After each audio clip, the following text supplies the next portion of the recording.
বিসমিল্লাহির রহমানির রহিম। তোমরা যারা নবম এবং দশম শ্রেণীর, তোমাদের এসএসসিতে বারবার দেখবা লেখচিত্রের একটা ম্যাথ আসেই, প্রায়ই আসে থাকে, কোনো কোনো বার হয়তো মিস হয়, কিন্তু প্রায় আসে। তো আমরা এই লেখচিত্রের কিছু কনসেপ্ট আমরা ক্লিয়ার না হওয়ার কারণে আমরা আসলে অনেক সময় একটু পেঁচাই দিলে আর আমরা পারি না। তো দেখো, প্রতি বছরই গতানুগতিক প্রশ্ন হবে এমন না, তোমাকে লেখচিত্রই দিবে, কিন্তু লেখচিত্রে অন্য টপিক্সের ম্যাথ দিয়ে দিবে। তুমি যদি এই লেখচিত্রের বেসিক কনসেপ্টটা ক্লিয়ার না হও, তাহলে তুমি ওই ম্যাথগুলো পারবা না। তখন তোমার কাছে মনে হবে এত কঠিন প্রশ্ন। আসলে তোমাকে প্রত্যেকটা টপিক্সের সম্পর্কে একেবারে বেসিক ধারণা তোমাকে শিখতে হবে, জানতে হবে। তো আসো আজকে আমরা এই গ্রাফ নিয়ে একটু আলোচনা করব। আচ্ছা দেখো, আমরা দূরত্ব গণনার সময় একটা ছকের একটা মান দেওয়া আছে, রিডিং দেওয়া আছে। এই রিডিং দিয়ে আমাদের একটা লেখচিত্র অঙ্কন করতে হবে এবং ওই লেখচিত্রের প্রকৃতিটা কি সেটা বিশ্লেষণ করতে হবে। এবং 2 নম্বর কোশ্চেনটা দেখো, এবং দূরত্ব বনাম সময় লেখচিত্রের ঢাল কি নির্দেশ করে এটা আমাকে শিখতে হবে। তার মানে আমরা ঢাল সম্পর্কে ধারণা নিব এবং এই গ্রাফটা কিভাবে অঙ্কন করব সেই সম্পর্কে ধারণা নিব। তোমাদের কাছে দেখো, তোমরা সবসময় দেখো দূরত্ব বনাম সময় লেখচিত্র অঙ্কন করার কথা বলা থাকে। এখন তোমাকে একটা স্যার তোমার আইকিউ টেস্ট করার জন্য বললো যে সময় বনাম দূরত্ব লেখচিত্র অঙ্কন করো। আচ্ছা, এই ক্ষেত্রে আমরা যে ভুলগুলো করে থাকি, যদি ওটা লেখাটা আসলে উচিত না, যদি তোমাকে এখন দেয় তাহলে কিন্তু গ্রাফ করা যায়। কিভাবে গ্রাফ করা যায় দেখো। আচ্ছা, আমরা তাহলে 1 নম্বর দিয়ে শুরু করবো। একটু দেখো, 1 নম্বর আমাদের প্রকৃতি বিশ্লেষণ করার কথা বলছে। আচ্ছা, তাহলে প্রথমে আমরা একটা দেখো গ্রাফ অঙ্কন করে নেব।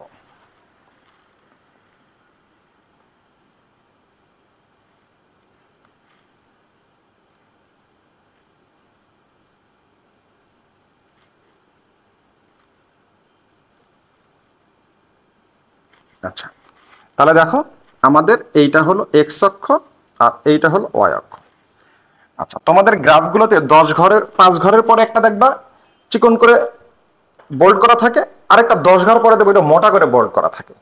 আচ্ছা, তাহলে আমরা সেইভাবেই একটু সাজাই নিই। দেখো 1 2 3 4 5, 1 2 3 4 5, তাহলে এটা হলো 10 ঘর পরে এটা 1 2 3 4 5, 1 2 3 4 5, 10 ঘর পরে হলো এইটা 1 2 3 4 5, 1 2 3 4 5, 1 2 3 4 5, 1 2 3 4 5, 1 2 3 4 5। যাই হোক, আমার এইদিকে আমার 10 ঘরের আসলে একটা। আচ্ছা, তোমাকে গ্রাফ কিন্তু বড় গ্রাফ দিবে না পরীক্ষায়, পরীক্ষা হলে দেবো ছোট ছোট গ্রাফ দেওয়া হয় তোমাদেরকে। তো এই জন্য গ্রাফটা কিভাবে অঙ্কন করা বেসিকটা শিখবা। তাহলে ছোট দিক আর বড় দিক যেটুকুই দিকটা কেন তুমি সেইটুকুর মধ্যে কি করতে পারবা, কভার করতে পারবা। আচ্ছা, তাহলে এখন আমরা দেখি যে আমাদের এখানে রিডিং গুলো কি কি দেওয়া আছে। দেখো, আগে আমরা ধরি এক্স অক্ষ বরাবর দূরত্ব ধরবো নাকি এক্স অক্ষ বরাবর সময় ধরবো। তাহলে দূরত্ব বনাম সময়, তাহলে দূরত্ব হবে হলো আমার ওয়াই অক্ষ বরাবর, সময় হবে কি এক্স অক্ষ বরাবর, বাস। কিন্তু যদি বলে সময় বনাম দূরত্ব, তখন তোমরা কি করো, তাহলে এই দিকে আমি সময় নিব ওয়াই অক্ষ বরাবর আর এক্স অক্ষ বরাবর দূরত্ব নিব। বিষয়টি কি তাই? তা কিন্তু না। এইখানে একটা জিনিস তোমরা একটু শিখে রাখো। দেখো, এইটাই তোমাদের এই গ্রাফের মূল থিম।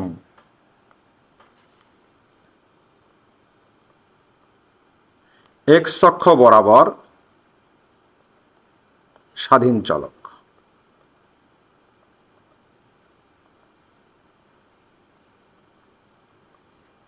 আর ওয়াই অক্ষ বরাবর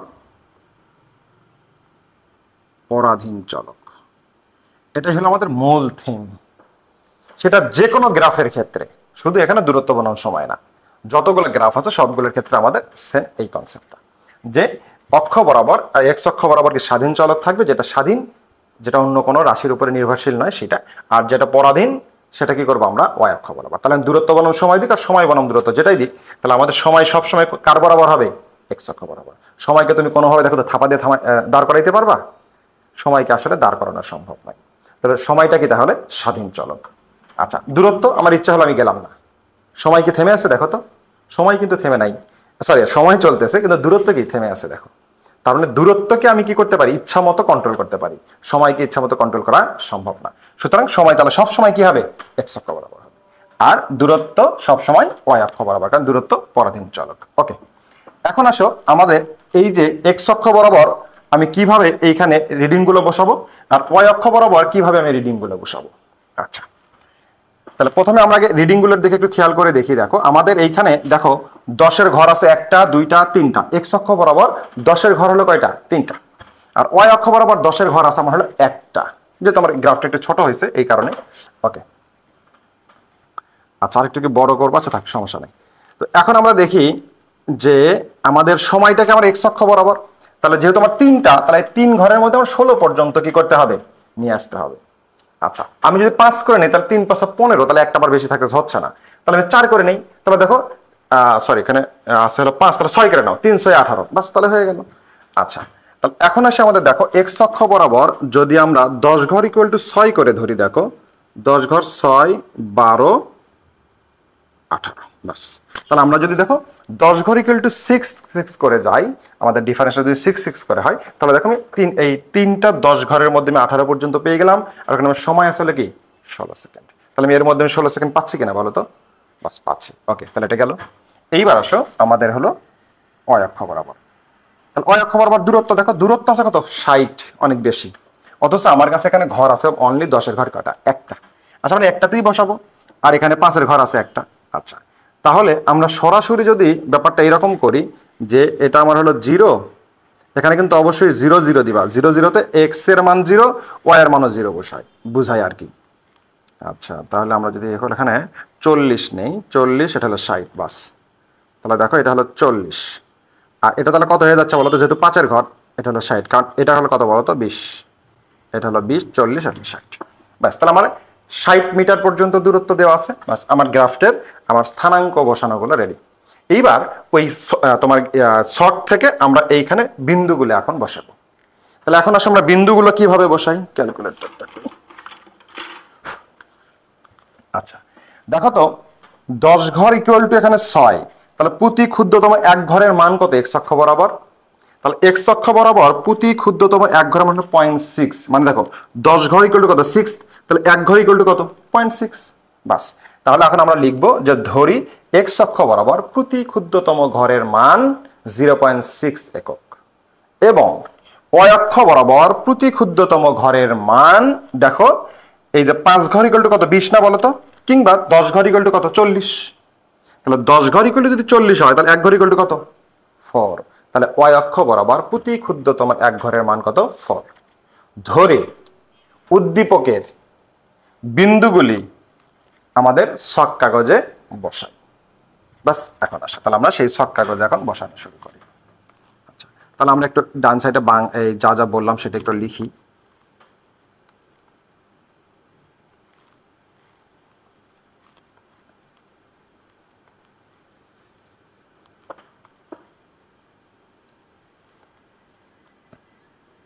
তাহলে ধরি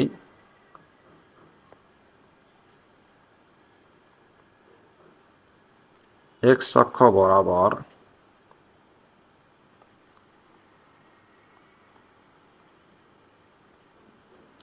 প্রতি ক্ষুদ্রতম এক ঘরের মান 0.6 একক,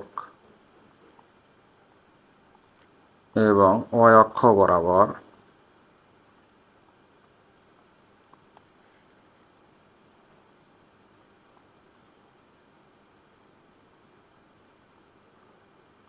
প্রতি ক্ষুদ্রতম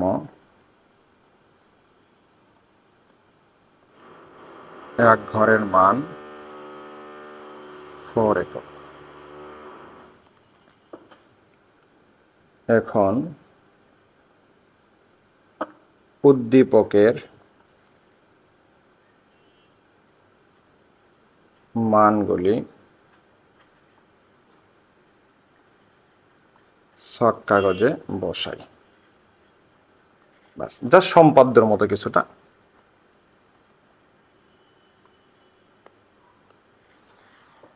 আচ্ছা এই তো বিষয়। তাহলে এখন থেকে আমরা মানগুলো একটু বসাই। দেখো প্রথমে দেখো সময় যখন 0, আমার দূরত্ব তখন কি 0। সময় যখন 2, দূরত্ব 4। সময় যখন 4, দূরত্ব তখন কি 10। তাহলে আমরা একটা একটা করে বসানো শুরু করি। দেখো তাহলে 0-র জন্য প্রথমে আমরা 0 0 বিন্দু, যেটা সেট বিন্দু আমরা ধরেই নিছি। তাহলে এখন দেখো সময় যখন 2, দূরত্ব তখন কত? 4। ওকে, তাহলে এইটা আমরা কিভাবে বসাবো? দেখো দেখো প্রতি ক্ষুদ্রতম এক ঘরের মান হলো 0.6, তাহলে এখন আমার কি দেখো তো 2 এর জন্য তাহলে কয় ঘর হবে দেখো তো, বাস। তাহলে এইটা তোমরা কি করবা দেখো, আমার কয় ঘর লাগতেছে বলো তো, 2 ঘর, ভাগ হলো তোমার 0.6, তাহলে 3.33। তাহলে দেখো প্রতি ক্ষুদ্রতম ঘরের মান দিয়ে তুমি কি করবা, উদ্দীপকে যে মানটা দেওয়া আছে তাকে ভাগ করবা। আবার বলতেছি, প্রতি ক্ষুদ্রতম ঘরের মান দিয়ে যে মানটা দেওয়া আছে সেটাকে তুমি ভাগ করবা। তাহলে খুব সহজে তুমি কি করবা, কত ঘর পরে তোমার পয়েন্ট আসবে সেটা তুমি বুঝতে পারবা। তাহলে এইখানে আমাদের সময় দেওয়া আছে দেখো কত, 2। আমাদের দেখো এখানে সময় দেওয়া আছে কত বলতো, 2। তাহলে আমরা 2 কে যদি 0.6 দিয়ে ভাগ দিই তাহলে কি আছে, 3.33। তাহলে আমার ঘর নাম্বার হবে কত, 3.33 পয়েন্টের যে বিন্দুটা সেটা হবে সময়ের আমার জন্য ওই সিলেক্টেড পয়েন্ট। ওকে, আচ্ছা। তাহলে 2 এর জন্য আমাদের দেখো 4 দেওয়া আছে। আচ্ছা, তাহলে দেখো তো ওয়াই অক্ষ বরাবর প্রতি ক্ষুদ্রতম এক ঘরের মান কত, 4 করে, বাস। তাহলে মানে আমার তাহলে এখানে কি দাঁড়াচ্ছে দেখো, 1 2 3, তাহলে 3.33 মানে এইটা। তাহলে এখান থেকে আমার কি এক ঘর, তার মানে এই যে এটা হলো 4, এইটা হলো আমার প্রথম 2,4, এই পয়েন্ট হলো আমার এইটা, বাস। আমরা একটা বিন্দু বসাই ফেললাম। ওকে, আচ্ছা এইবার আসি এখন আমাদের দেখো পরের বিন্দুতে। পরে কত আছে দেখো, 2 4 গেল, 4 আর হলো 10। তাহলে এখন দেখো, তাহলে সেম ভাবে 4 ভাগ হলো 0.6, তাহলে কত, 6.666। তাহলে দেখো এখানে আমার এটা 5 নাম্বার, তাহলে এটা 6 নাম্বার, 6 মানে 6 থেকে একটু বেশি, বাস। এইবার আসলে 10, আমার প্রতি ক্ষুদ্রতম ঘরের মান 4। তাহলে এখন দেখো 10 কে ভাগ দিবা কত দিয়ে, 4 দিয়ে, তাহলে কত আসে দেখো, 2.5। তার মানে আমার 2.5 ঘর। তাহলে 1 2, এই যে আড়াই,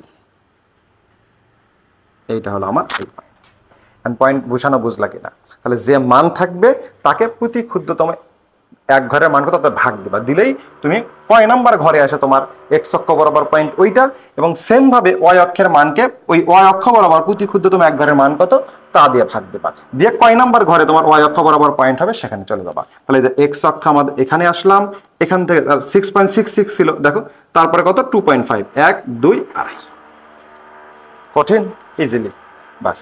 এখন আসে আমাদের পরেরটাতে আমরা চলে যাই। দেখো এরপরে আসলে 4 10 গেল 6 20, 6 আমাদের তো আছে, এটা 6, তাহলে 20, তাহলে 20 আমাদের এখানে জানাই আছে, বাস। তাহলে আমাদের আরো ইজি হয়ে গেল, 6 আর হলো আমাদের 20, এই ঘরটা, বাস। তাহলে এইবার আসলে 6 20 গেল 832। আচ্ছা, তাহলে 8 ভাগ 0.4, তাহলে তোমার হলো 20 ঘর, সরি এখানে তাহলে আমাদের 0.6, সরি 8 ভাগ 0.6, তাহলে আমাদের আসে হলো 13.33। আচ্ছা 13 পয়েন্ট, তাহলে এটা আমাদের হলো 10 নম্বর ঘর, 11 12 13, 13.33 মানে হলো এইখানে, বাস।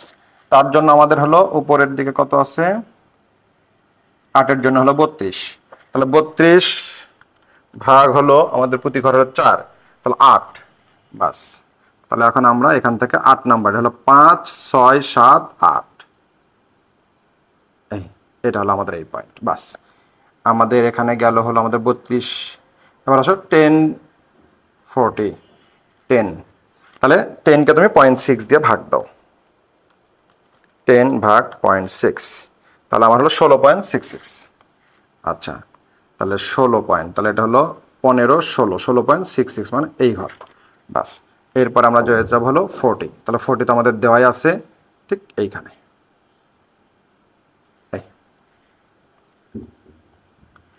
40 12 45, তাহলে 12 আমাদের জানা, আর 45 তাহলে কত হবে দেখো, 45 ভাগ হলো 4 হলো 11.25। আচ্ছা, তাহলে দেখো এটা আমাদের 12 11.25, তাহলে এটা হলো আমাদের কত 10 11 11 পয়েন্ট হলো 25 25, এই যে এটা, বাস। এখন আসলে 52, 14 জন্য 52, তাহলে 14 ভাগ হলো 0.6, 14 ভাগ 6, তাহলে 23.33। তাহলে 23.33 যদি হয় তাহলে আমাদের এটা হলো 10 20 21 22 23, 23.33 হলো আমাদের এইটা। আর ওইদিকে 23.33-এর জন্য আমার মান হচ্ছে হলো, ওটা 12-র জন্য হলো, সরি 14-র জন্য হলো 52, তাহলে 52 ভাগ হলো 4, আমাদের 13 নাম্বার ঘর, বাস। তাহলে আমরা দেখো এখান থেকে 13 নাম্বার ঘর, তাহলে এটা হলো আমাদের 10 11 12 13, এই যে আরেকটা আসার বসালাম না, তোমরা এখন বসে নিও। বাস, তাহলে আমরা এই যে এই গ্রাফটাকে এইভাবে একটা সরল রেখা অঙ্কন করলেই আমরা এখানে কি পেয়ে যাব, একটা দূরত্ব বনাম সময় লেখচিত্র পেয়ে যাব। ওকে, আচ্ছা, তাহলে এখন আমাদের দেখো এই রেখাগুলো আমরা এখন যোগ করে দিব। এইখানে একটা চেষ্টা করবা যে একটু কার্ভ বানানোর চেষ্টা করবা, কারণ যেহেতু আমাদের ঢাল নির্ণয় করতে হবে তো। আচ্ছা, তা এটা যদি তুমি এইভাবে যাইতা, দেখো তাহলে বিষয়টা কেমন হয়ে যাইতো না, এইরকম হয়তো, আঁকা বাঁকা হয়তো। আচ্ছা আচ্ছা, তুমি ওটাও করতে পারো, তোমার ইচ্ছা। আচ্ছা, আমি সেটাই করে দিই তোমাদেরকে, তোমাদের বুঝতে সুবিধা হবে না। একটু কাছাকাছি দিয়ে নিয়ে যাবা, এই বাস। তাহলে এইটা হলো আমাদের দূরত্ব বনাম সময় লেখচিত্র। ওকে, একেবারে তুমি চেষ্টা কর, বিন্দু দিয়েও যাইতে চেষ্টা করবা। আচ্ছা, তাহলে বিন্দু দিয়েও যাওয়ার চেষ্টা করবা। এটা এরকম গেল তো, এই যে এই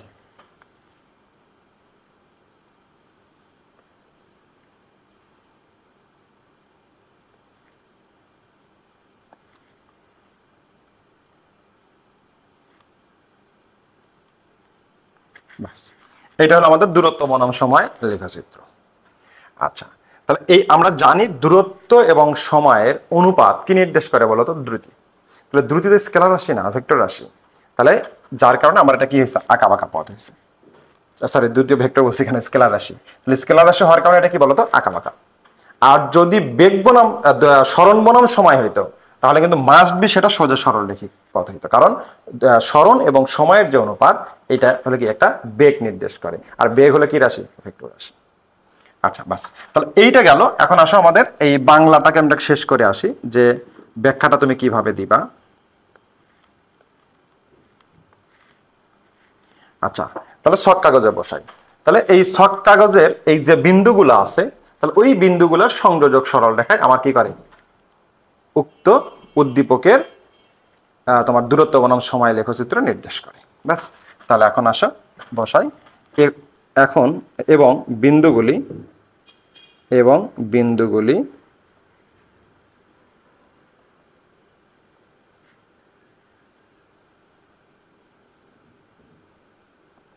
দ্বারা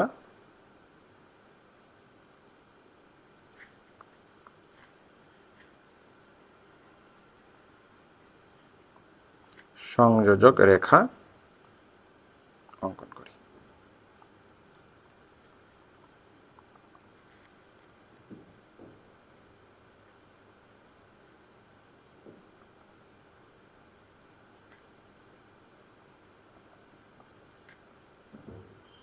দূরত্ব বনাম সময়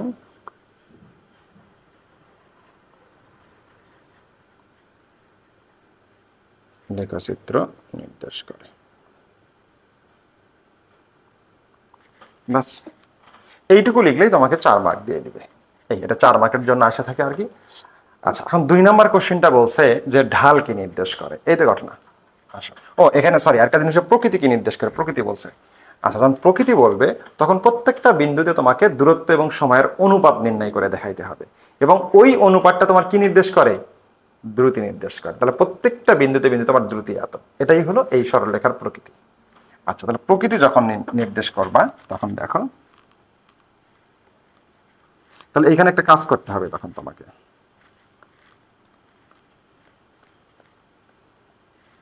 বিন্দু দিয়ে দিতে হবে।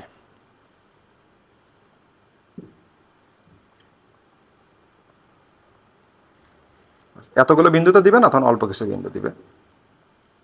আচ্ছা, তাহলে এখন লিখবা এ বিন্দুর ক্ষেত্রে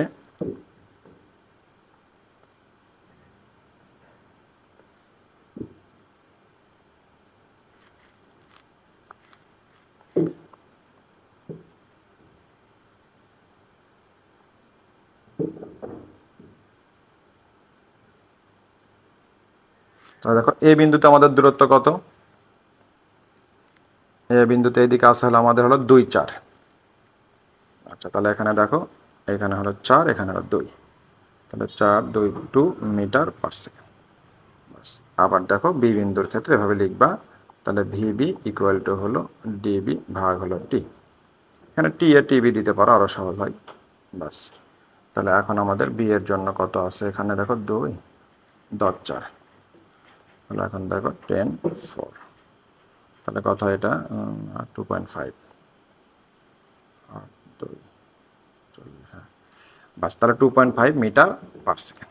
তাহলে এই প্রত্যেকটা বিন্দুতে এইভাবে তুমি দ্রুতি বের করবা, করে বলবা যে এই তোমার হলো এই যে বিভিন্ন বিন্দু, তাহলে এই বিন্দুতে দ্রুতি এত, বি বিন্দুতে দ্রুতি এত, এটাই হলো এই এই লেখচিত্রের প্রকৃতি।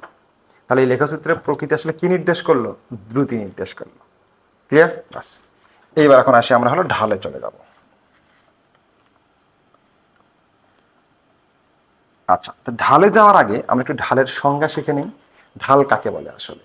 আচ্ছা, দেখো ঢালের সংজ্ঞাটা হলো তোমার এক্স অক্ষের ধনাত্মক দিকের সহিত এই যে আনত রেখাটা যে কোণে অবস্থান করে ওই কোণের ট্যানজেন্ট মান, তাহলে ওই কোণের ট্যানজেন্ট মান ইকুয়াল টু হলো ঢাল। তার মানে ওই কোণের ট্যান থিটাটাই আমার কি ঢাল। ওকে, আচ্ছা, তাহলে ট্যান থিটা মানে কি বলতো? লম্ব বাই ভূমি, ওয়াই বাই এক্স আসলে আমরা বলে থাকি। তাহলে ঢাল ইকুয়াল টু হলো কি Y by X, tan theta equal to Y by X, এটাও লেখা যায়। বাস, তাহলে আমরা যদি এখানকার ঢাল নির্ণয় করতে চাই, দেখো ঢাল নির্ণয়ের একটা বিষয় আছে।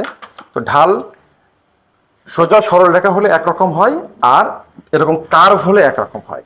কার্ভ হলে এই তোমার এই কার্ভের যে কোনো একটা বিন্দুতে স্পর্শক অঙ্কন করতে হয়। তাহলে সেই স্পর্শকের যে মান বের করতে পারলেই আমরা সেখানে ঢাল পেয়ে যাই। আচ্ছা, তাহলে আমরা দেখো এইটার আমরা যে কোনো জায়গায় এটার এক একটা অবস্থানে এর ঢাল এক একটা আসবে।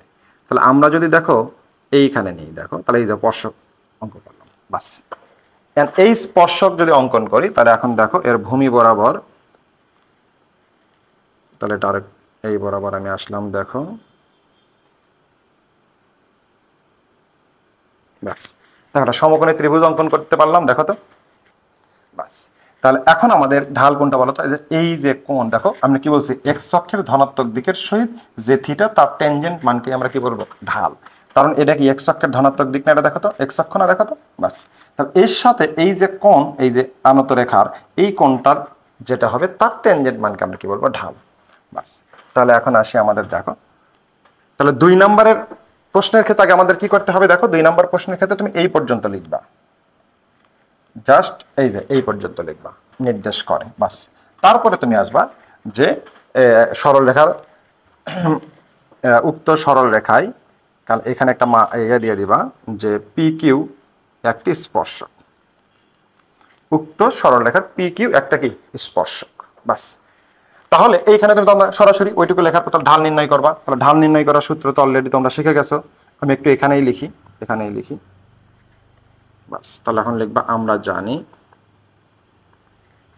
আচ্ছা, ঢাল equal to tan theta equal to হলো ওয়াই বাই এক্স। ওকে, আচ্ছা, তাহলে এখন দেখো তো ওয়াই এর মান কত? দেখো 1 2 3 4 5 6। এতে ঘটনা এটা এমনভাবে নিবা যাতে এই বিন্দু আর এই বিন্দু মিলে যায়, বুঝছো? আমার একটু আঁকানো ইয়ে হয়েছে, তোমরা এটা একটু ঠিক করে নিও।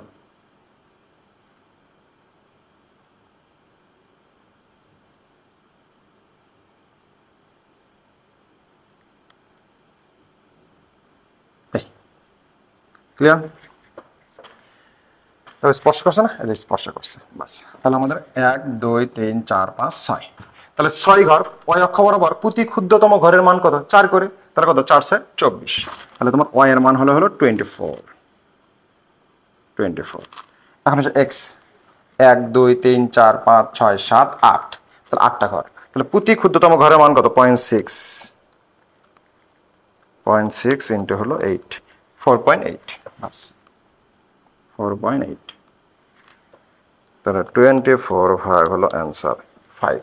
তাহলে আমাদের দেখো এই রেখার ঢাল 5, এবং এই ঢাল কি নির্দেশ করে তোমাকে যদি বলে, দেখো তো এই দিক বরাবর কে বলো তো? দূরত্ব না? আর এই দিক বরাবর কি সময় না? তাহলে দেখো তো দূরত্ব ভাগ সময় হয়ে গেল কিনা? তার মানে এই ঢালটাও আসলে কি নির্দেশ করলো? তোমার দ্রুতি নির্দেশ করে। তাহলে যে কোনো বিন্দুতে এর দ্রুতি কত, এই ঢাল সেটা নির্দেশ করে। তার মানে এই স্পর্শ বিন্দুতে তোমার দ্রুতি কত সেটা নির্দেশ করলো। আচ্ছা, সেম ভাবে দেখো তুমি যদি এখানে যাও, এখানেও সেম ভাবে তুমি তাহলে ঢাল নির্ণয় করতে পারবা। তখন তাহলে তোমাকে কি করতে হবে? এই দিক বরাবর এইখানে স্পর্শক নিতে হবে, বাস। তখন এই যে এটা তোমার হলো ভূমি। এই ক্ষেত্রে যেহেতু আলাদা আলাদা স্লোপ, যার কারণে আমাদের এই যে কোণের এই থিটাগুলো এখানে ঢাল আলাদা আলাদা হবে।